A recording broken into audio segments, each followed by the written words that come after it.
अंकुर शर्मा जी बेंगलोर से। राधे राधे श्री। राधा वल्लभ श्री हरिवंश महाराज जी, आपके चरणों में कोटि कोटि प्रणाम। महाराज जी, नए साधक अपनी भक्ति को कैसे बचाएंगे? नए साधक अभी प्रारंभिक अवस्था है, उसमें अपनी भक्ति को कैसे बचाएं? गुरुजी, आपने कहा था भक्ति को छुपा कर रखा जाता है। महाराज जी, मैं एक स्टार्टअप में काम कर रहा हूँ, बड़े बड़े लोगों के साथ उठना बैठना होता है, भक्ति के लक्षण तो दिख ही जाते हैं महाराज जी। देखो, दिख जाना और दिखाना दोनों में अंतर है ना। अगर दिख रहे हैं तो हमारा दिखाने का भाव तो है नहीं ना। अब जैसे हमारे गुरु परंपरा से तिलक मिला है, हमें कंठी मिली, अब गर्दन उतरवा सकते हैं, इसको थोड़ी मिटा सकते हैं। अब वो देख के कोई कहे इतना बड़ा तिलक लगा है, कंठी बजाय बड़ा दिखावा कर रहा है, भजन तो ऐसे भी हो सकता है, ये उसका विचार है। हम दिखाने के लिए कुछ ना करें, हमारी निष्ठा जो है हम उस निष्ठा से चल रहे हैं, और उसमें तो भक्त ही दिखाई देगा ना, चोर तो चोर ही दिखाई देगा ना। अब हम दिखा नहीं रहे, वो दिख रहा है, उसको देखे। हमारे अंदर जब भाव आता है दिखावा, वो निषेध, समझ रहे। अब हमें गुरु जी ने इतनी माला करनी है, वो करनी माला, बड़ा भजनानंदी बनता है, माला लिए घूमता है, तो माला छोड़ देंगे क्या? तिलक लगाए है बड़ा, छोड़ देंगे क्या? बिल्कुल। हमें दिखाने का भाव नहीं होना चाहिए, दिखावा का अपने भाव होता है ना। दिखाने के लिए जो करोगे फिर भक्ति छीन हो जाएगी। स्वयं हमारा जो कर्तव्य है, गुरु आज्ञा है, शास्त्र आज्ञा, उसके अनुसार चल रहे हैं, और किसी को दिखाई दे रहा तो वो उसकी बात है। अब हम कीर्तन न करें, अब हम पाठ न करें, बोले सब लोग देख लेंगे, नहीं, हमारा दिखाने का भाव नहीं। हम नाच रहे हैं अपनी महारानी जी को रिझाने के लिए, हम जो कुछ कर रहे हैं अपने प्रभु के रिझाने के लिए, बस। हमारा भाव दिखाने का ना हो, दिखेगा तो है ही है। अरे राधा बोलोगे तो राधा ही निकलेगा ना। अब आप भक्ति करोगे तो आपके भाव, आपकी दैन्यता, आपकी नम्रता, आपके मुख का आकर्षण वो बताएगा कि हाँ ये भक्त है। पर हमको दिखाना नहीं है। हमारे अंदर जब दिखावे का भाव आ जाएगा तो दम्भ हो जाएगा, फिर वो पाखंड हो जाएगा। इसलिए बहुत सावधानी की बात है। जब हम दिखावे पे उतर पड़ेंगे तो लोक रिझावा शुरू हो जाएगा, तो दम्भ कहा जाएगा।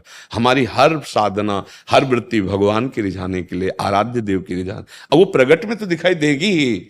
अब भगत कितना भी करे, जहां आग होती है तो अपने आप परिचय मिल जाता है कि आग है।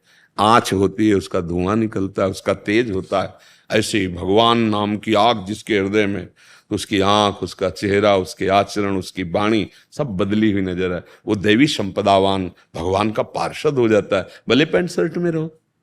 समझ रहे ना। तो हमें दिखावा नहीं करना, बल्कि हमें सत्य मार्ग में चलना है। अब वो उसका प्रभाव तो पड़ेगा ही। अब उसमें कोई द्वेष करके तुम्हें निंदा भी करेगा, तो कोई तुम्हारी बात समझकर तुम्हें सम्मान भी करेगा। हमें दोनों नहीं स्वीकार करने, ना सम्मान और ना निंदा। वो तुम्हारी मति निंदा कर रहे हो, तुम्हारी मति सम्मान कर रहे हो। महात्मा वही जिसकी एक हाथ में चंदन लगाया जाए, दूसरे हाथ में डंडा मारा जाए, दोनों के लिए वो निरपेक्ष है। डंडा मारने वाले भी प्रभु आप हो, चंदन लगाने वाले भी आप हो। आपका ही विधान चल रहा है, ये जीवन आपको समर्पित है, जैसा चाहो ऐसे। समझ रहे? इसमें कोई महाराज जी, आपने बोला था अभिनय करना है उनके सामने, क्योंकि संसार में रहते हैं तो अभिनय करना है। हाँ, तो आप पति हो, पत्नी है, तो आपको पति का अभिनय करना है। वहां तुम्हें वैराग्य नहीं झाड़ना है, समझो। पुत्र हो तो माता पिता के सामने पुत्र का अभिनय करना है। तुम्हारे पुत्र है तो पिता का अभिनय करना है। आप कहीं गए हो, ऑफिसर आपका है तो सेवक का अभिनय करना है। किसी के आप ऑफिसर हैं तो आपको उसका अभिनय, आप हो नहीं, आप हो भगवान के दास, पर लीला में आपको अभिनय करना है। समझ में आ रही बात?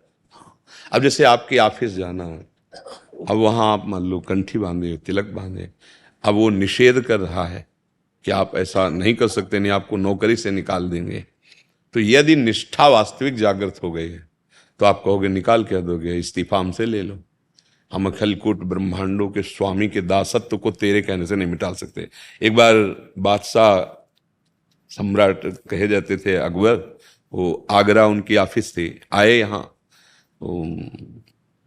जिस देखा सभा में अधिकतर राजा लोग सब वैष्णव चिन्हों से, पता नहीं क्या दिमाग में आया, वैसे भक्त हृदय माना जाता है, पता नहीं क्या। उसने कहा कल से अगर सभा में कोई तिलक लगा के आया तो लाल लोहे से मस्तक दबवा देंगे, गला कटवा देंगे। फरमान जारी। अब बादशाह का, सम्राट का, मधुकर शाह जी कोरछा के राजा थे, वो भी सभा में बैठे थे। वैष्णव हरिराम व्यास जी के शिष्य थे, बड़े प्रसिद्ध महाभागवत हुए मधुकर शाह जी।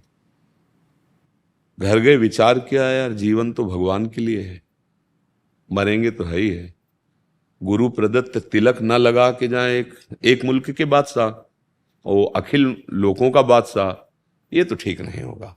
वैसे अंगरखी पहन के जाते थे, दूसरे दिन अंगरखी भी नहीं पहनी, खुला, और 12 तिलक 12 तिलक, बड़े बड़े वैष्णव चिन्ह, और तलवार खोस करके सभा में छाती तोड़ी। प्राय वहां कोई नहीं लगाया था तिलक, क्योंकि सब भय है ना बादशाह। चौड़ी छाती, मानो नरसिंह भगवान पधार रहे हैं, भाव में एकदम डूबा हो। सम्राट, ए मधुकर शाह, तुमने हमारा फरमान नहीं सुना? खींची तलवार और कहा, सुना था फरमान, तुम एक मुल्क के बादशाह हो, अनंत ब्रह्मांडों के स्वामी का तिलक है, तेरे कहने से नहीं मिटा देंगे, जिसमें दम हो हमारे मस्तक को काटे आ करके देखें किसमें। जे ही वो स्वरूप, भगवान अपना बल दिखाते ला। बहुत प्रवीण होते राजा बादशाह, इनमें तो बुद्धि प्रवीण होती। बोले वाह वाह वाह वाह मधुकर साहब वाह, यही हम देखना चाहते थे कि असली तिलकधारी इसमें कौन है। तिलक की निष्ठा तुमने दिखाई, बोलो क्या चाहते हो? तो उन्होंने कहा, इस ब्रजमंडल क्षेत्र में शिकार न किया जाए, और ब्रजमंडल पर तुम्हारा शासन ऐसा न हो कि किसी की कंठी तिलक या भक्ति पर विक्षेप दिए। तुरंत निष्ठा होती है, निष्ठा में बहुत। एक शरणागत भक्त हैं, वृंदावन में रहते थे, बैंक में ऑफिसर थे, तो मोटरसाइकिल से जाया करते थे। अब उनका ट्रांसफर कहीं और वो बहुत निष्ठा कि अब हम वृंदावन से, तो हमारे पास आए, उनका महाराज जी अब इतनी दूर ट्रांसफर हुआ है कि हम वृंदावन से बाहर हो जाएंगे, और अब क्या करें, हम जा नहीं सकते। अब हम भले यहाँ रोटी मांग के खावें या कुछ करें या फिर प्राण छूट जाए, वृंदावन से तो नहीं जाएंगे। 2 बच्चे, पत्नी, और वो तो जैसे गृहस्थ जन रहते, बहुत बढ़िया मकान, सब बैंक के ऑफिसर। 1 हफ्ता बाद आया, बोला हमारे ऑफिसर जो ट्रांसफर कर रहे थे वो राजी हो गए, वृंदावन में ट्रांसफर कर दिया।